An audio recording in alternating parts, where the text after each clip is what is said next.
qui signifie qu'il y aura une perte de vie humaine en plus de la mienne. La vidéo suivante, filmée par une dashcam, a été partagée sur Reddit. Au Chili, un camion roulait sur l'autoroute. Finalement, la voiture devant lui s'est arrêtée quand deux hommes sortent de la voiture et foncent sur lui avec ce qui ressemble à une arme. Instinctivement, le conducteur essaie de reculer, mais il se rend compte qu'il y a une autre voiture derrière lui. Cela a mené à la suite des événements.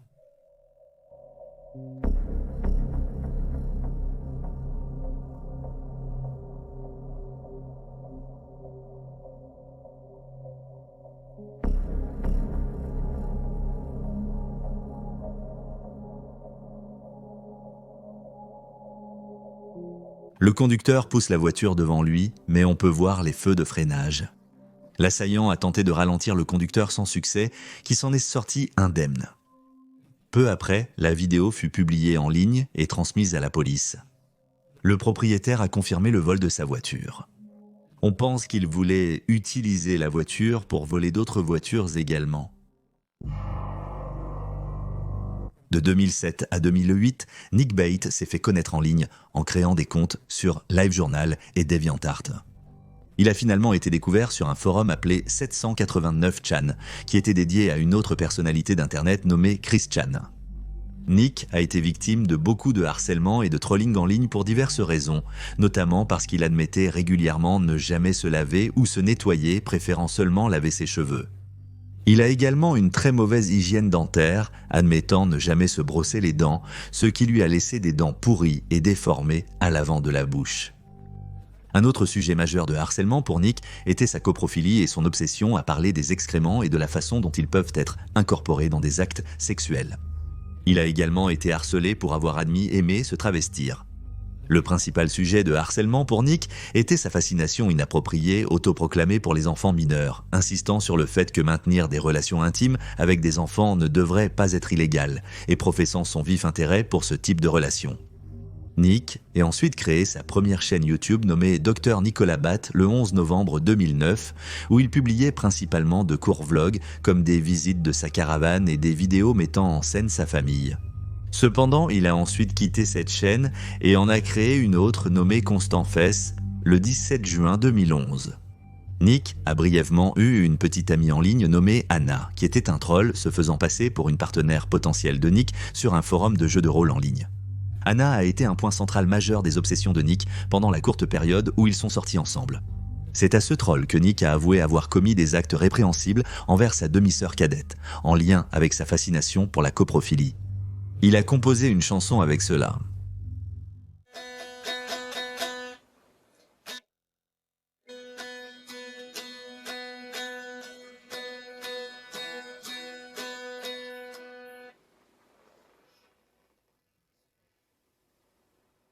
Aux alentours du 30 avril 2015, Nick a finalement été arrêté pour ces incidents qui auraient eu lieu entre 2009 et 2010, lorsque sa demi-sœur avait entre 5 et 7 ans. Le procès de Nick a été documenté par un utilisateur de Kiwi Farms nommé Saul Goodman. La demi-sœur de Nick a dû expliquer le harcèlement devant le tribunal malgré les protestations de Nick niant les accusations. Nick a été reconnu coupable et purge actuellement une peine de 16 à 40 ans de prison. Il a essayé de faire appel de sa peine à 2 reprises, sans succès. La séquence suivante de caméras embarquées a été filmée en Slovaquie. Une famille traversait une zone boisée par une journée pluvieuse. Finalement, ils ont entendu un craquement, puis ce qui suit s'est produit.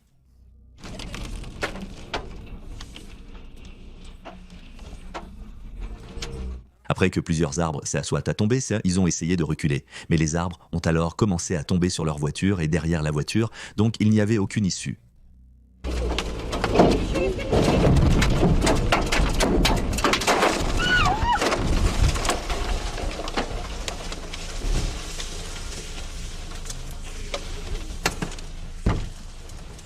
La raison pour laquelle les arbres tombaient était que le sol était humide.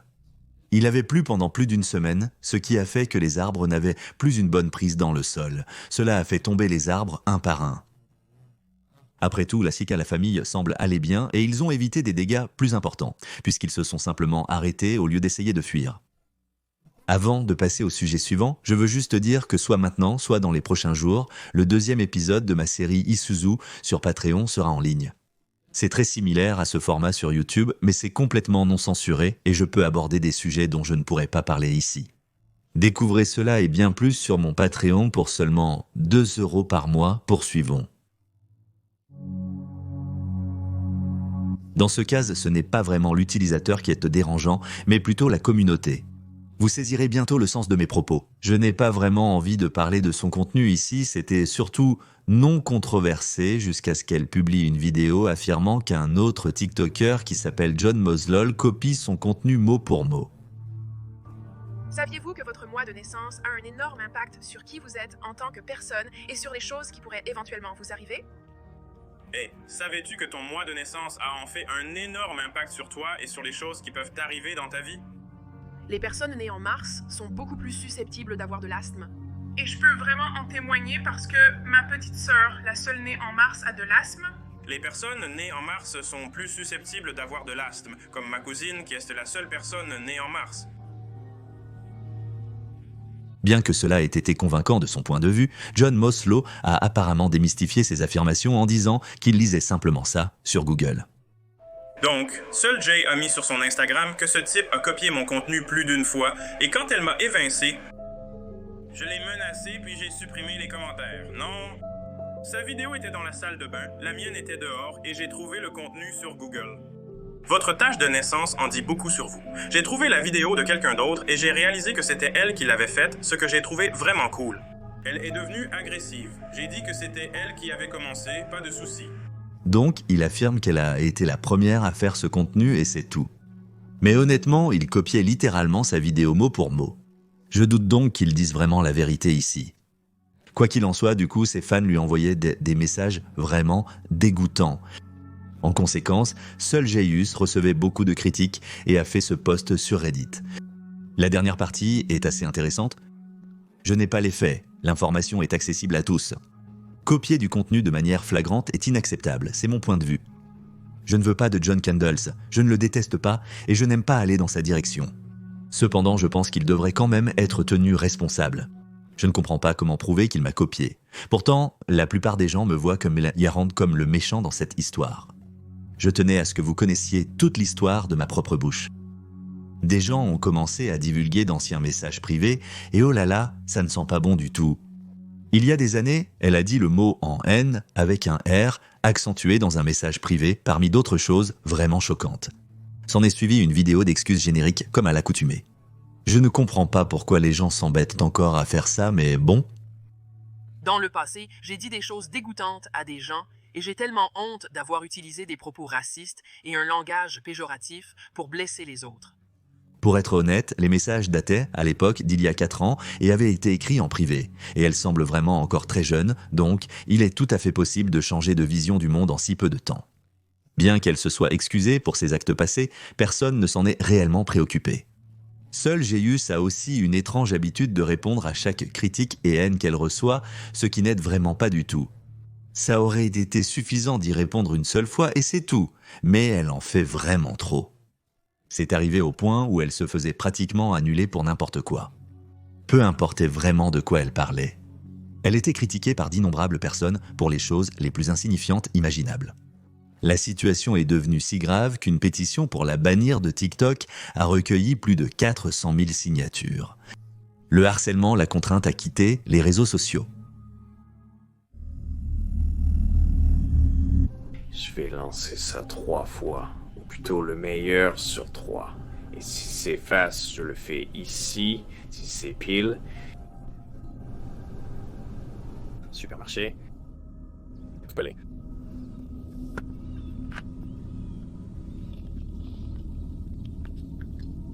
Cela implique d'autres pertes de vies humaines en plus de la mienne. Peut-être plus d'une. Randy Ster avait une forte présence en ligne. Et même s'il n'était pas très populaire, ses premières dernières vidéos humoristiques sont sur YouTube en 2008 et ses vidéos de fans de Danny Phantom en 2014 lui ont permis de se constituer une petite base de fans. Randy partageait une grande partie de sa vie en ligne. Dans son esprit, il vivait principalement dans un monde de dessins animés alternatifs. À l'âge de 16 ans, Randy, qui vivait à Dallas, en Pennsylvanie, a commencé à travailler sur sa chaîne YouTube Pioneers Productions, où il créait et publiait des vidéos humoristiques dont la plupart ont maintenant été supprimées et ne peuvent de plus être trouvées en ligne. À travers ces vidéos, il a présenté plusieurs personnages fictifs incarnés par des jouets qu'il possédait, comme Monsieur Tête de Cheval, qui était un cheval bâton jouet, Froggy, qui était une grenouille en plastique, et une peluche de baleine quelconque. Randy utilisait le nom d'Andrew Blaze en ligne et a continué à créer plusieurs chaînes sur YouTube, y compris la chaîne Worthless Toaster. Lorsque Randy a commencé à devenir obsédé par le personnage Amber McLean de Danny Phantom en 2014, une vidéo qu'il avait mise en ligne sur la chaîne Worthless Toaster contenant une version haute définition d'une des chansons du personnage intitulée Remember a atteint 3 millions de vues en 5 ans. Son obsession grandissante pour Danny Phantom signifiait qu'il n'avait plus aucune passion pour sa chaîne YouTube humoristique, préférant se concentrer sur la création de fan-animations pour la série. Il a fermé la chaîne Pioneers Productions avec une série finale en 5 parties, comprenant une série d'images troublantes et bizarres, comme le fait de jeter un ordinateur portable diffusant la version haute définition de Remember dans l'eau, de mettre fin à la vie de ses peluches et de les incinérer, parmi d'autres images encore plus explicites. Maintenant qu'il en avait fini avec Pioneers Productions, Randy a concentré toute son attention sur son animation Amber's Ghost Squad, également connue sous le nom d'Amber's Ghost Squad, qui mettait en avant des personnages féminins de Danny Phantom. Le dessin animé abordait fréquemment des thèmes morbides, et Randy croyait même qu'il était en couple avec le personnage fictif Mackenzie West, qu'il considérait comme son âme sœur. L'obsession de Randy pour les dessins animés devenait de plus en plus sombre et accaparait tout son temps libre. Son travail dans le marché local des déchets impliquait des horaires de nuit et peu de contacts humains réguliers. Il a commencé à croire que l'au-delà était en fait son univers Amber's Ghost Squad et que lorsqu'il mourrait, il renaîtrait dans cet univers pour être avec sa petite amie Mackenzie. Il a également déclaré qu'il se sentait comme une femme piégée dans le corps d'un homme, bien qu'il n'ait jamais exprimé explicitement le désir de faire une transition, croyant plutôt qu'il devrait mourir pour renaître en tant que la fille qu'il était censé être dans l'univers Amber's Ghost Squad. Randy est également devenu obsédé par l'incident de Columbine, rejoignant des communautés en ligne qui discutaient des motivations d'Eric Harris et Dylan Klebold sur la façon dont ils ont commis leurs crimes, allant même jusqu'à louer leurs actions et leurs raisonnements. Son obsession pour Columbine ainsi que son obsession pour Danny Phantom ont commencé à fusionner et il a créé et publié un dessin animé Amber's Ghost Squad à la fin de 2016 intitulé Westboro High Goodbye. Cette vidéo était centrée sur Randy, sous son pseudonyme Amber's Ghost Squad Andrew Blaze, recréant l'événement de Columbine avec le personnage Rachel de Danny Phantom, dans un lycée qui ressemble à celui où il a grandi, bien que l'histoire se déroule dans l'univers Amber's Ghost Squad.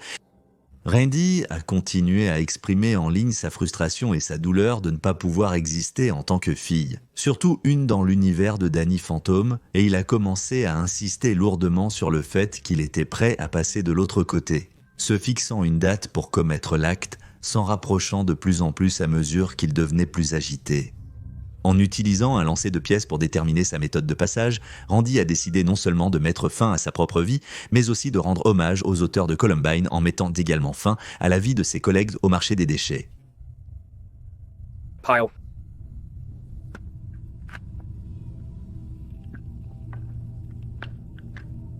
Cela implique d'autres pertes humaines en plus de la mienne. Peut-être même plus d'une. C'est ça le destin. Il a même réalisé une série de cassettes expliquant ses raisons pour l'événement, un autre élément qu'il a copié de Harris et Klebold. Le 7 juin 2017, Randy est allé au travail comme d'habitude, sauf que cette fois, il a emporté 2 fusils de chasse. Ils étaient haussiers avec des poignées recouvertes de rubans adhésifs, comme celles des auteurs de Columbine. Il s'est assuré de bloquer une sortie de secours en commençant son travail et a continué ses tâches habituelles dans le magasin tout en verrouillant les autres sorties au fur et à mesure. Randy a ôté la vie à 3 de ses collègues, tandis que sa collègue Kristen Newell ne se rendait compte de rien car elle écoutait de la musique avec ses écouteurs. Réalisant l'attaque, elle s'est enfermée dans la salle du personnel et a contacté la police. Les attaques ont pris fin lorsque Randy est décédé près du rayon charcuterie du magasin. Bien que, pour ses collègues, l'attaque de Randy ait semblé aléatoire et en décalage avec le caractère de cet introverti timide, ceux qui connaissaient la présence en ligne de Randy et ses centres d'intérêt avaient des années de contenu à examiner pour être témoins de sa descente dans la folie. Hideto Kurozumi, 40 ans, était un harceleur japonais qui, après des années de harcèlement, a tué Rei Miyoshi, 33 ans. En 2004, Hideto a rencontré Rei, âgé de 25 ans, alors qu'il travaillait comme professeur de sciences sociales dans un lycée privé où il était responsable du club de badminton de l'école. Ils ont continué à sortir ensemble jusqu'en 2006, puis Rei a rompu avec lui. Hideto a été furieux de sa décision et a continué à harceler Rei avec des messages, des emails et des appels incessants, laissant notamment des messages comme « Je ne te laisserai pas être heureuse sans moi ». Rei a contacté la police de Tokyo, ce qui l'a poussé à cesser ses agissements. Rei est rapidement passé à un autre homme, s'est marié en 2008 et a légalement changé son nom en Rei Miyoshi. D'un autre côté, son comportement a continué en arrière-plan. Il lui envoyait constamment des emails, sans savoir qu'elle avait changé de nom de famille et déménagé dans une autre ville. Il a même appelé l'endroit où Rei travaillait auparavant et a prétendu être un de ses proches dans le but de découvrir où elle se trouvait. Ce comportement de sa part a continué jusqu'en 2010 avec l'envoi de messages très inquiétants, y compris en disant à Rei « Je vais définitivement te tuer ». Il est allé jusqu'à marcher dans une forêt pour tenter de se suicider, mais a été empêché de se faire du mal et hospitalisé pour des problèmes de santé mentale. Il s'est ensuite rapidement retrouvé arrêté à sa sortie de l'hôpital, car il s'est immédiatement remis à envoyer des menaces à Rei comme « Je vais te poignarder ainsi que moi-même et je vais mettre fin à mes jours à cause de toi ». Il a été envoyé en prison pour 1 an et a écopé d'une peine de 3 ans avec sursis pour intimidation. Nous abordons à présent l'aspect le plus polémique de cette affaire. Pendant que l'officier de police lisait le mandat d'arrêt, ils ont révélé le nouveau nom de Hideto Rei ainsi que son adresse. Hideto a ensuite été libéré de prison en 2012 et a utilisé ces informations pour commencer à rassembler des indices afin de la localiser, notamment en trouvant ses réseaux sociaux pour restreindre sa localisation, ainsi qu'en trouvant le nom de son mari et en utilisant des forums pour demander de l'aide afin de trouver son adresse. Rei a appelé la police après que Hideto lui ait envoyé plus de 1000 messages depuis sa libération et ils ont décidé de la protéger en installant des caméras de sécurité et en patrouillant autour de son domicile. Cependant, ils n'ont rien pu faire pour arrêter Hideto pour 2 raisons.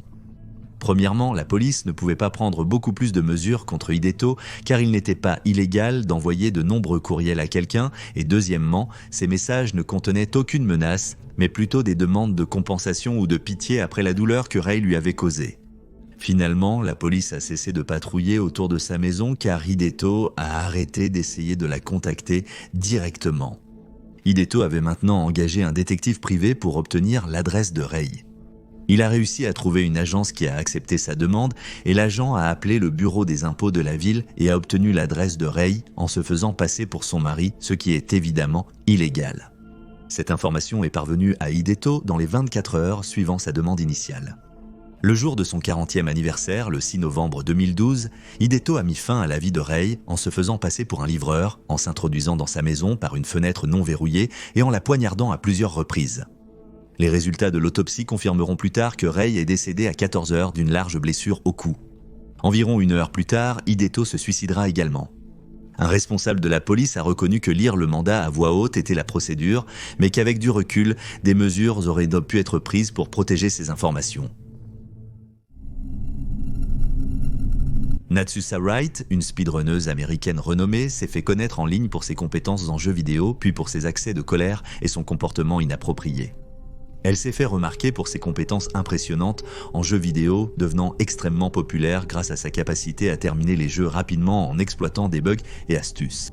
Elle a développé un intérêt pour le monde du jeu vidéo dès son plus jeune âge et a commencé à participer à des discussions sur le speedrun de jeux sur les forums Speed Demos Earthquakes en 2006.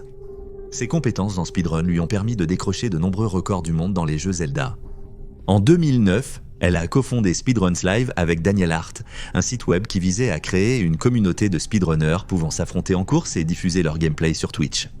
En 2015, Narcissa faisait partie des 16 joueurs invités par Nintendo à participer au championnat du monde Nintendo.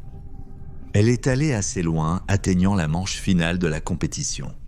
Plus tard cette année-là, Narcissa a annoncé publiquement qu'elle était une femme transgenre et a commencé sa transition, changeant légalement son nom pour Narcissa. C'est à ce moment-là qu'elle a fait face à beaucoup de harcèlement en ligne et que sa personnalité en ligne a commencé à adopter des comportements plus excentriques et extrêmes. Au même moment, elle a commencé à ressentir des douleurs aux mains. Une douleur chronique qui s'aggravait toujours après de longues heures de speedrun. Narcissa a commencé à s'éloigner du speedrun pour cette raison et s'est davantage concentrée sur le streaming généraliste sur Twitch, notamment la peinture, le vlogging, le jeu occasionnel et même un stream où elle fixait la caméra pendant des heures jusqu'à finir par s'endormir. Narcissa a commencé à exprimer qu'elle ne se sentait pas réelle si elle n'existait pas en ligne. Ses streams pouvaient durer jusqu'à 24 heures.